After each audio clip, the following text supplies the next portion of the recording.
The morning light filtered through the cottage windows like honey, casting golden patterns across the hardwood floor where I stood, adjusting my tie for the third time. My hands trembled slightly, not from nerves about marrying Lila, but from something deeper, something I couldn't quite name yet. Outside, the Oregon coast stretched endlessly, waves crashing against the cliffs in a rhythm that should have been soothing. Instead, it felt like a countdown. "You're going to wear out that mirror," Lila said from the doorway, already dressed in her simple white sundress, hair loose around her shoulders. She wasn't wearing her wedding dress yet. That would come later. But she looked radiant in the soft morning light. "Come eat something before you pass out." Before we jump back in, tell us where you're tuning in from, and if this story touches you, make sure you're subscribed, because tomorrow I've saved something extra special for you. I turned to face her, and she must have seen something in my expression because her smile faltered slightly. "What is it?" "Nothing," I said, then caught myself. We'd promised each other honesty above all else. Just thinking about today, about everyone coming together. She crossed the room and straightened my already straight collar, her fingers gentle against my neck. "Your grandmother's here, you know. I saw her truck pull up about an hour ago." My chest loosened for the first time all morning. She made it. Of course she made it. She wouldn't miss this for anything. Lila reached into her pocket and pulled out a folded piece of paper. "I wrote you something. For today." I unfolded the note, recognizing her careful handwriting. "Speak your truth, always. That's the man I fell in love with. L." The words hit something raw inside me. Truth. I'd spent so many years learning to swallow mine, to keep the peace, to avoid the storms that came when I said what I really felt. But today was supposed to be different. Today was supposed to be ours. We shared a quiet breakfast on the cottage porch. Coffee, fresh blueberry muffins, and the kind of comfortable silence that only came after 3 years together. The venue was already buzzing with activity below us. I could see the florist arranging white roses along the ceremony arch, the caterers setting up beneath the oak trees, guests beginning to arrive in small clusters. Then I spotted her Grandma Carmen moving slowly up the stone path with Tia Rosa at her side. Even from a distance, I could see she was wearing her best dress, the navy blue one she'd worn to my college graduation.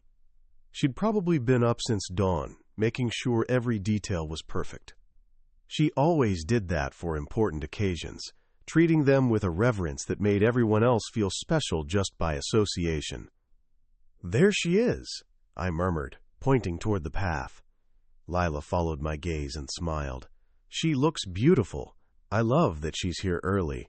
She probably wants to help with something." That was Carmen, always looking for ways to contribute, to make herself useful, never wanting to be in the way, but somehow always knowing exactly where she was needed most. She'd raised me with that same quiet dedication after Mom died, never making it about her sacrifices, never asking for recognition. The sound of tires on gravel made us both look up. A sleek black car was pulling into the lot, and my stomach dropped. "He's here," I said, and suddenly the morning didn't feel so golden anymore. Vincent Rivera stepped out of his black sedan like he was inspecting military barracks. His gray suit was perfectly pressed, his posture rigid, and his eyes swept across the venue with the calculating gaze of someone mentally cataloging every detail that didn't meet his standards. Behind him, my younger brother Nathan emerged from the passenger side, looking uncomfortable in his borrowed tie, while Vincent's assistant, a thin woman with a clipboard, hurried around to the trunk. I watched from the cottage window as he approached the main pavilion, guests naturally stepping aside to make room for his presence. Even from a distance, I could feel the shift in atmosphere, the way conversations grew quieter, smiles became more forced. Vincent had that effect on people. He commanded respect through intimidation, not affection. "I should go down there," I said, though my feet remained planted on the porch. Lila squeezed my hand. "He's your father. This is your wedding. You don't have to go anywhere you don't want to go." But that wasn't how it worked with Vincent, and we both knew it. Avoiding him only made things worse later. I kissed Lila's forehead, and made my way down the stone path, my dress shoes clicking against the weathered steps. "Ethan." Vincent's greeting was firm, businesslike. His handshake lasted exactly 3 seconds, long enough to establish dominance, short enough to avoid appearing affectionate. "The venue is quaint." Quote, "It's what Lila and I wanted," I said, hearing the defensive edge in my voice despite my efforts to stay neutral. "Of course." His smile didn't reach his eyes. "Very authentic." Nathan stepped forward, giving me a quick, genuine hug. "Congratulations, man. You look good." But even as he spoke, I could see him glancing around nervously, already anticipating whatever conflict might unfold.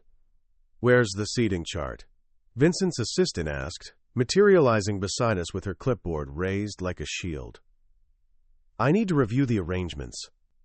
"Everything's handled," I started to say, but Vincent was already walking toward the ceremony area where Carmen sat quietly on a bench near the oak trees, watching the setup with gentle curiosity.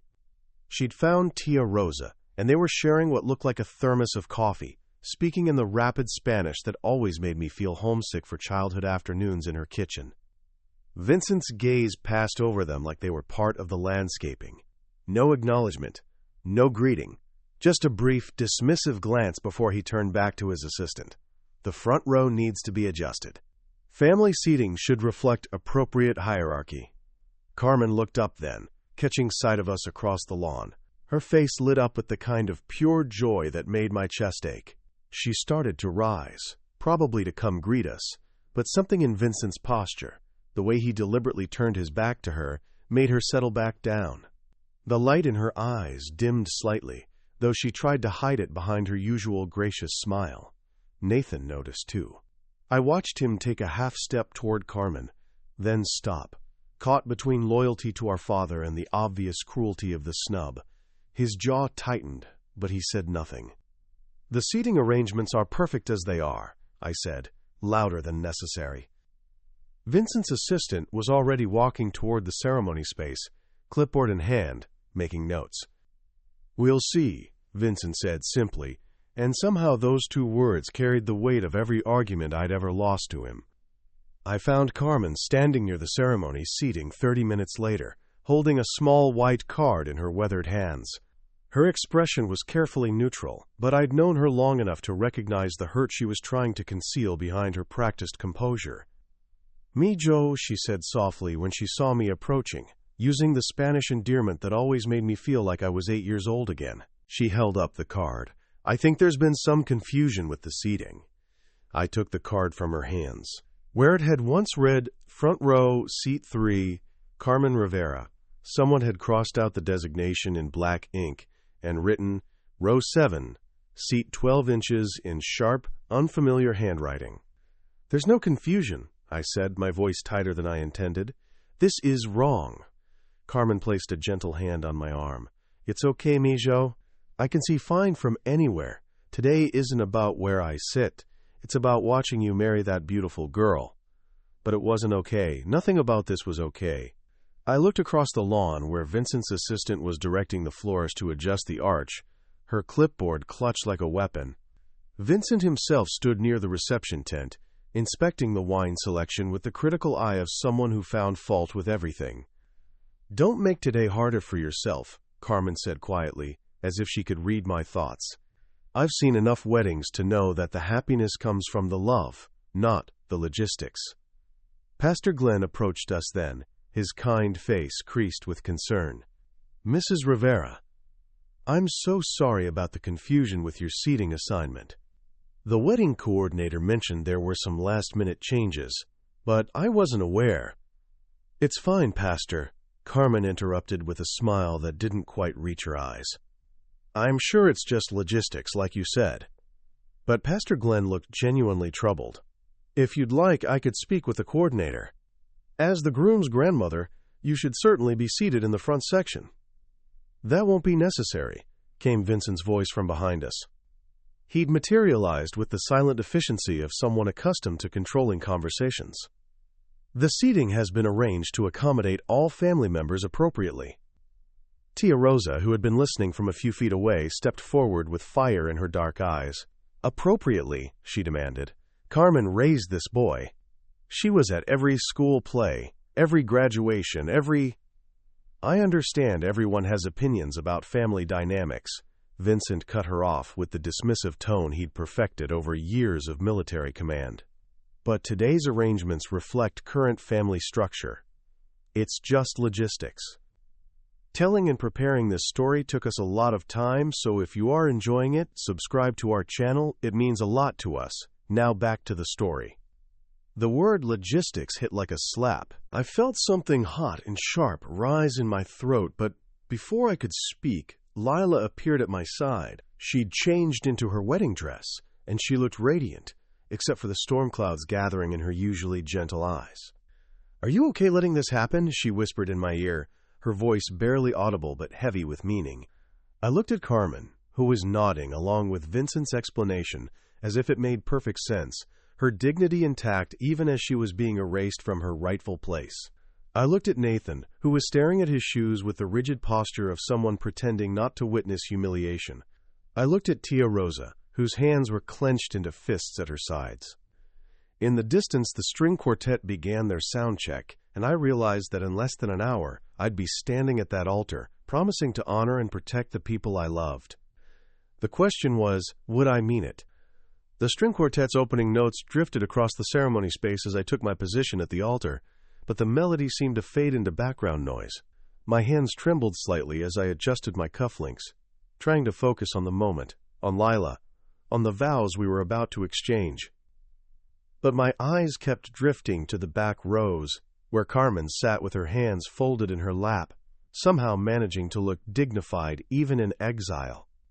Pastor Glenn cleared his throat beside me. "Ready, son?" I nodded, but the word son triggered something unexpected, a memory so vivid it felt like stepping through a doorway into the past. I was 10 years old, sitting on the front porch of Carmen's small house in the valley, rain drumming against the tin roof like angry fingers. Mom had been gone for 3 months by then, lost to cancer that had moved through her body like wildfire. The funeral reception was happening inside, Vincent accepting condolences with military precision, neighbors bringing casseroles and speaking in hushed voices about God's plan and being strong for the boy. But I wasn't being strong. I was crying into my too big black suit, the kind of silent, shoulder-shaking sobs that came when you were trying not to make noise but couldn't stop the grief from pouring out of you.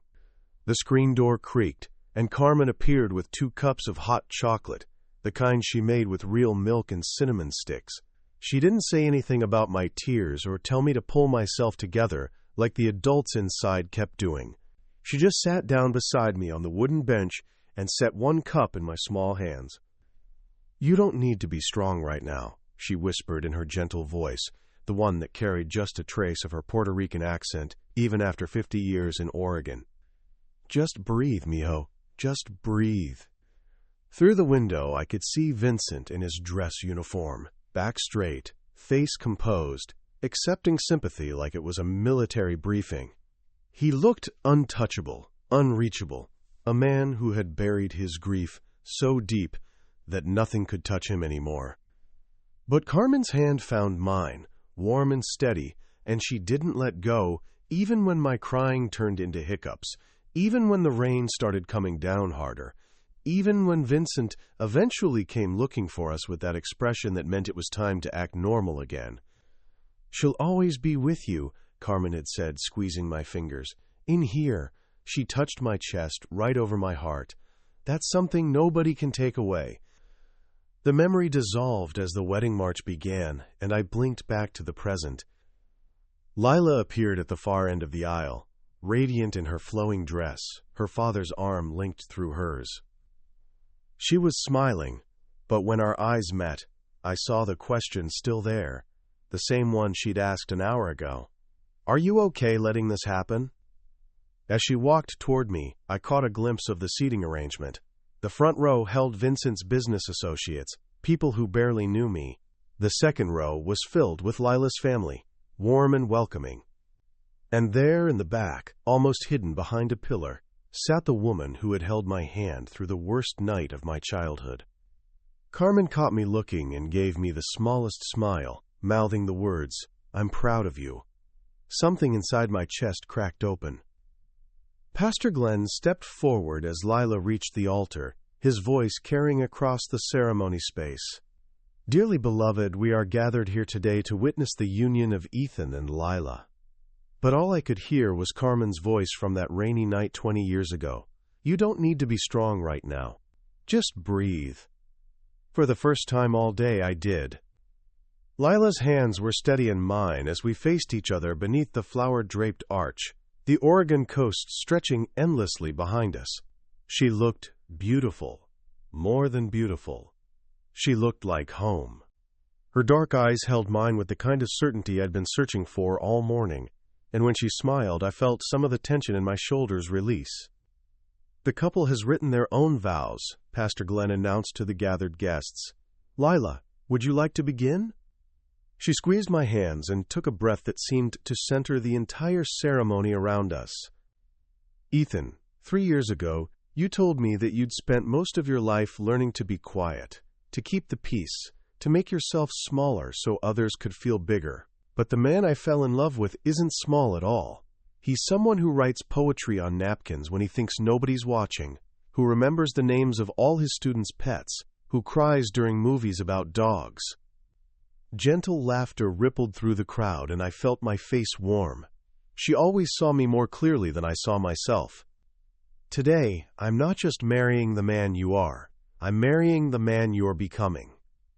The one who's learning to take up space, to speak his truth, to honor the people who shaped him into someone worth loving."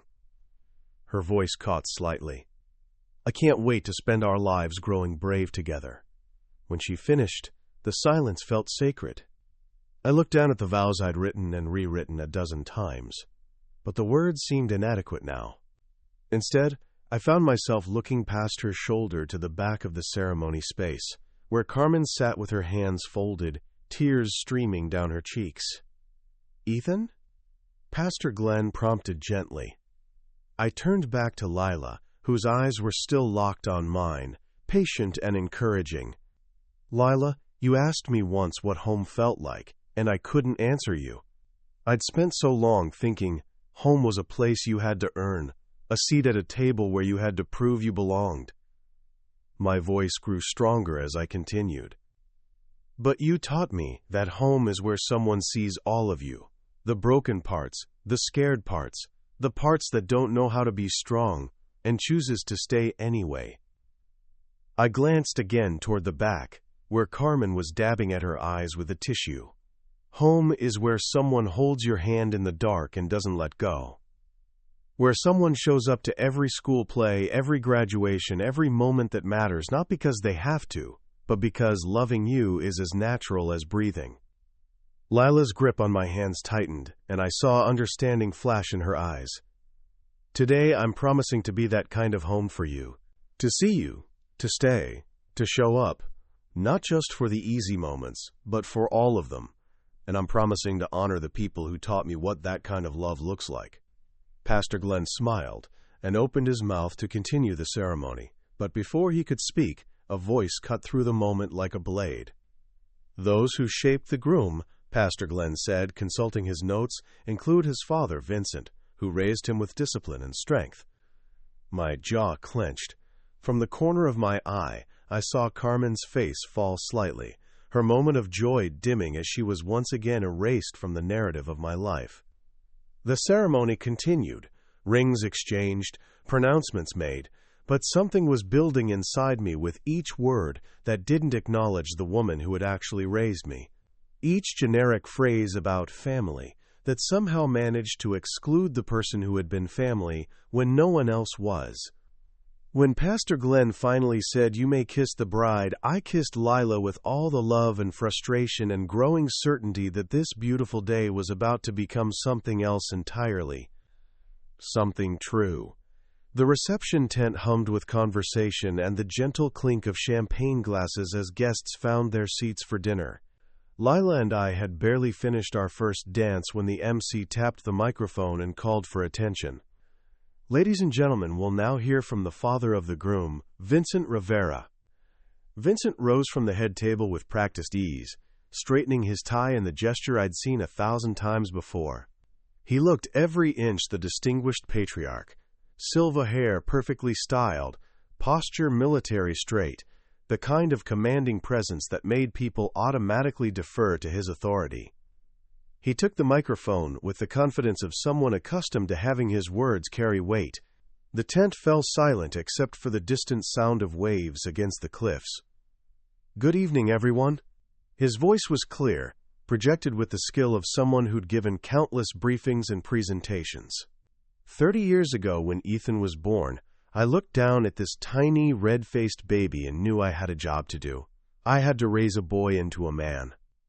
Polite murmurs of appreciation rippled through the crowd.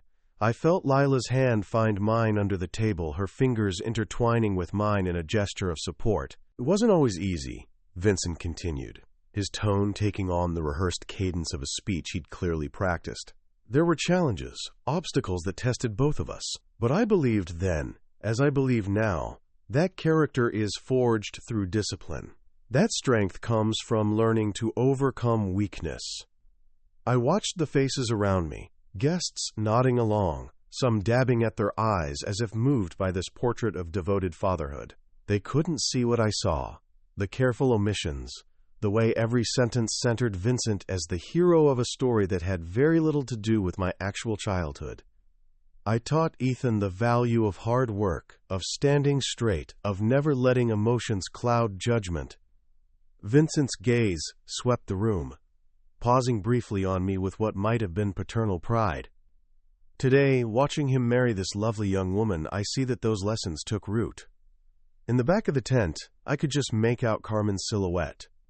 She sat alone at a table of distant relatives and family friends, her hands folded in her lap, face carefully neutral. Tia Rosa sat beside her, but I could see the tension in Rosa's shoulders, the way her jaw was set like she was biting back words. "Ethan learned resilience because I demanded it," Vincent continued. "He learned responsibility because I held him accountable. He learned to be a man because I showed him what that meant." The speech went on, more platitudes about sacrifice and guidance, about the challenges of single parenthood after my mother's death, about molding young minds and building character. Each word was technically true, but somehow managed to erase every soft moment, every gentle hand, every person who had actually held me when Vincent's version of strength felt more like abandonment. "So tonight, I want to say how proud I am of the man Ethan has become." Vincent raised his champagne glass toward me. "A man who knows his place in the world, who understands the importance of family hierarchy, who will carry forward the Rivera name with honor." The applause was warm but polite, the kind of response that suggested people were moved more by the idea of paternal devotion than by any genuine connection to Vincent's words. As the clapping died down, Vincent returned to his seat with a satisfied nod, clearly pleased with his performance. The MC stepped back to the microphone. "Thank you, Vincent. And now, the groom would like to say a few words." Every eye in the tent turned to me. I stood slowly, my legs unsteady, and realized that my hands were shaking as I reached for the microphone. This was it. This was the moment.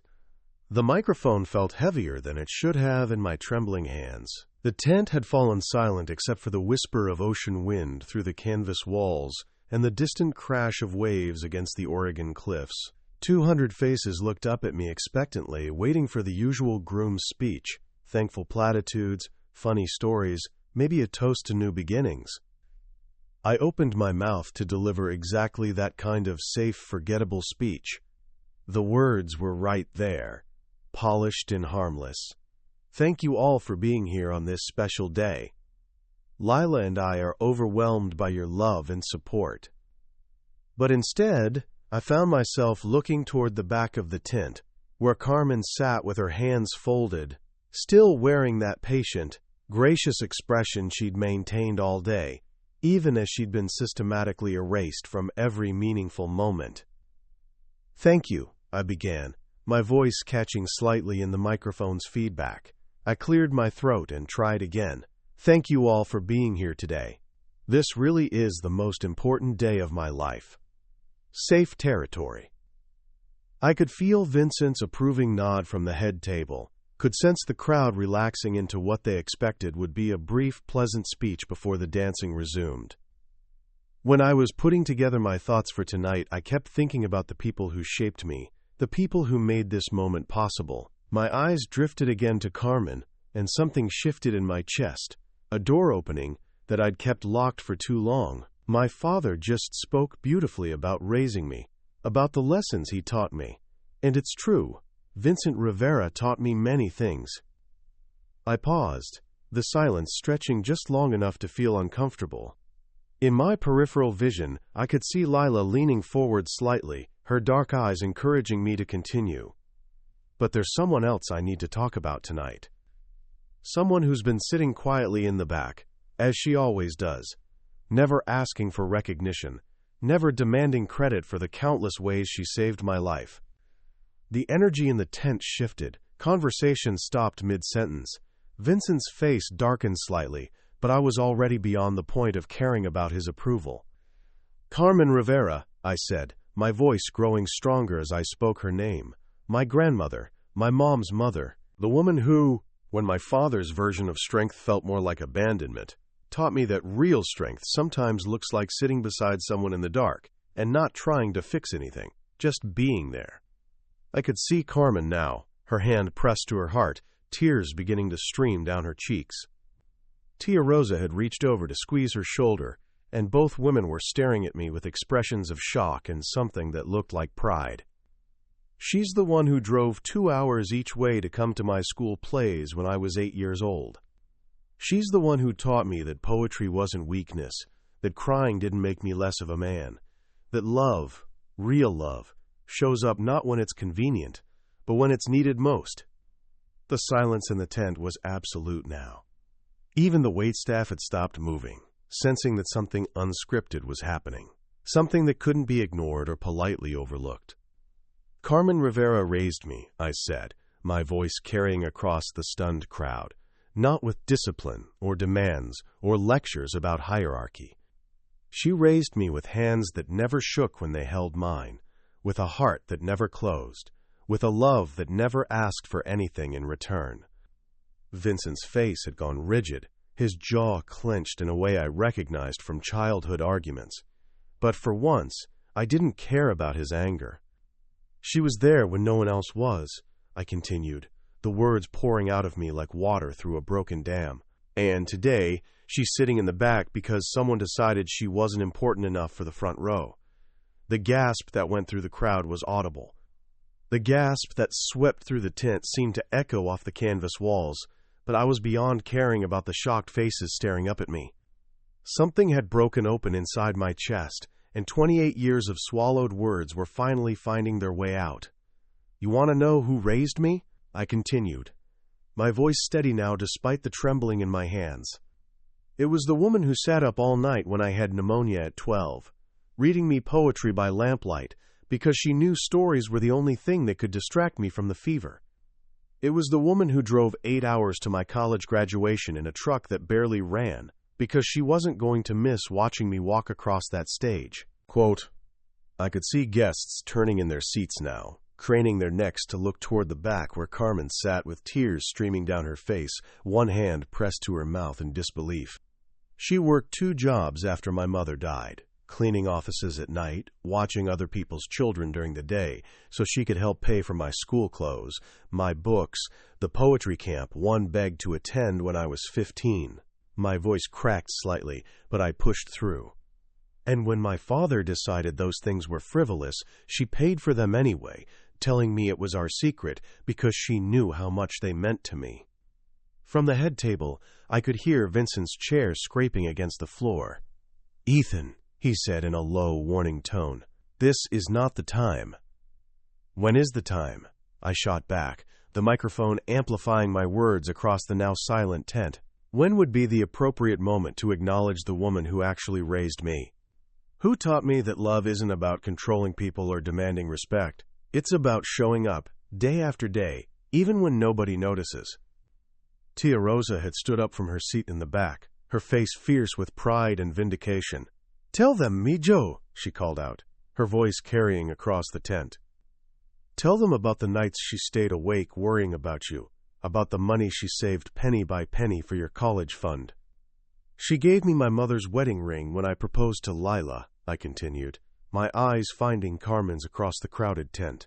Not because she had to, but because she said love should be passed down, not hoarded. She said the ring belonged with someone who understood what marriage really meant, building a home where people feel safe to be themselves. Several guests were crying openly now.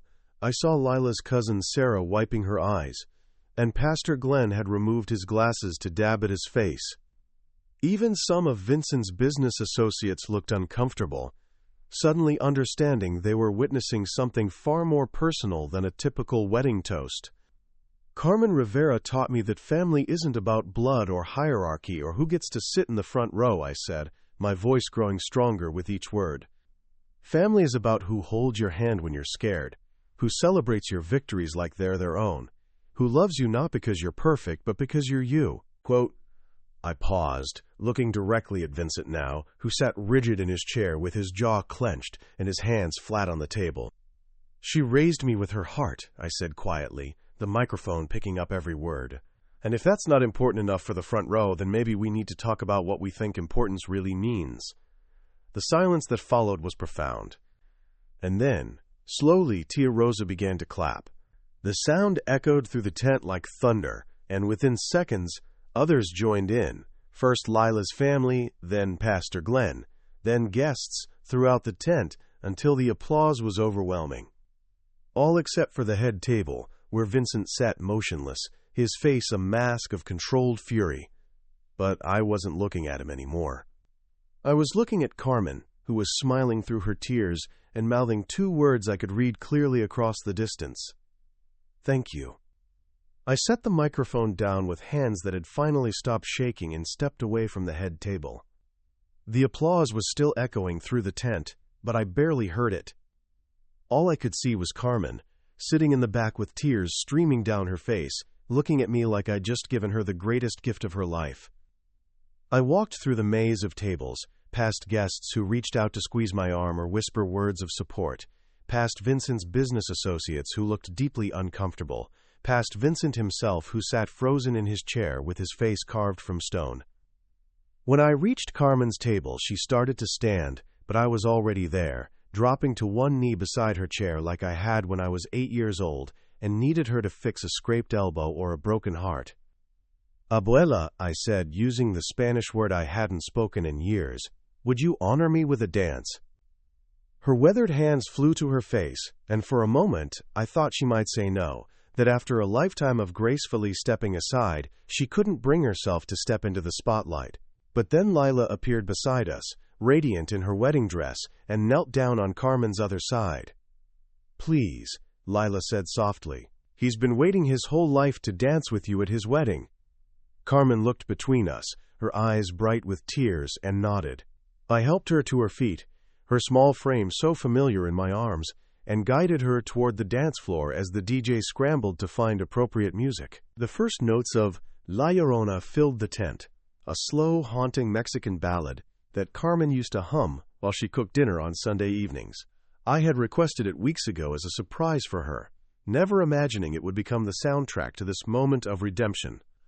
We moved slowly across the dance floor, Carmen's steps careful but sure, her head barely reaching my shoulder.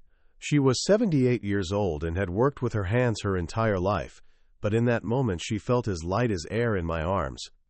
Other guests began to join us. First Lila, dancing alone with tears in her eyes, then Tia Rosa with Pastor Glenn, then Carmen's other friends and relatives who had been scattered throughout the back tables. Soon the dance floor was full of people, moving to the gentle rhythm, creating a circle around Carmen and me. Mio, Carmen whispered against my chest, her voice barely audible over the music. You didn't have to do this. Yes, I did, I whispered back. I should have done it years ago. From the corner of my eye, I could see the head table where Vincent still sat motionless, watching us with an expression I couldn't quite read. Nathan had stood up and was taking hesitant steps toward the dance floor, his face torn between loyalty and longing. But I didn't care about Vincent's reaction anymore. For the first time in my adult life, I was exactly where I belonged, dancing with the woman who had taught me what love looked like when nobody was watching.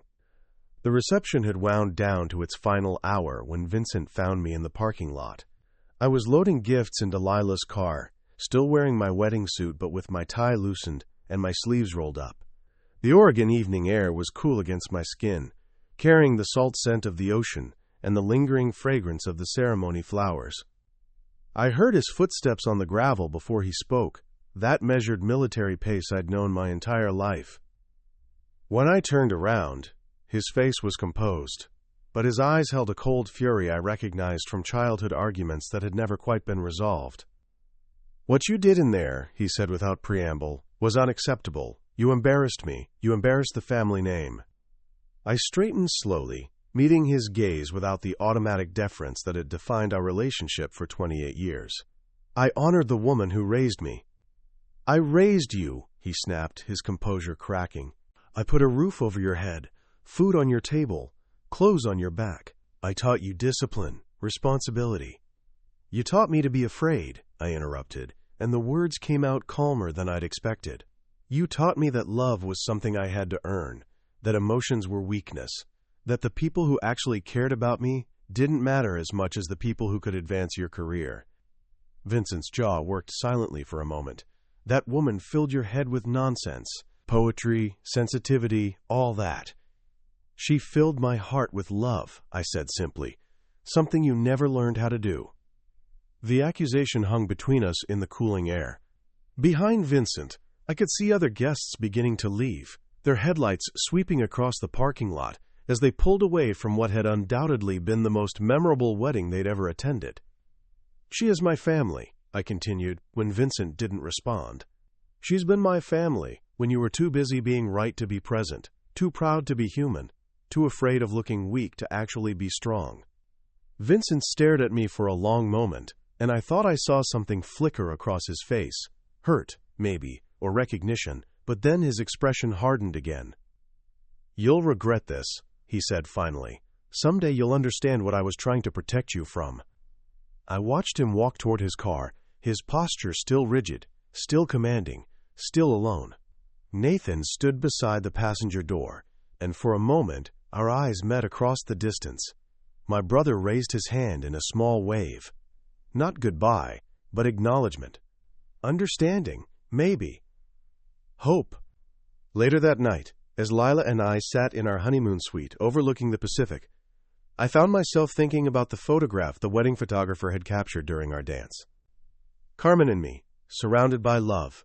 Both of us finally, exactly where we belonged. That picture would go on our mantle in our new home, right beside the one of Lila and me exchanging vows. 2 moments of truth, 2 definitions of family. The only ones that mattered. Up next, we have 2 more incredible stories that are waiting for you.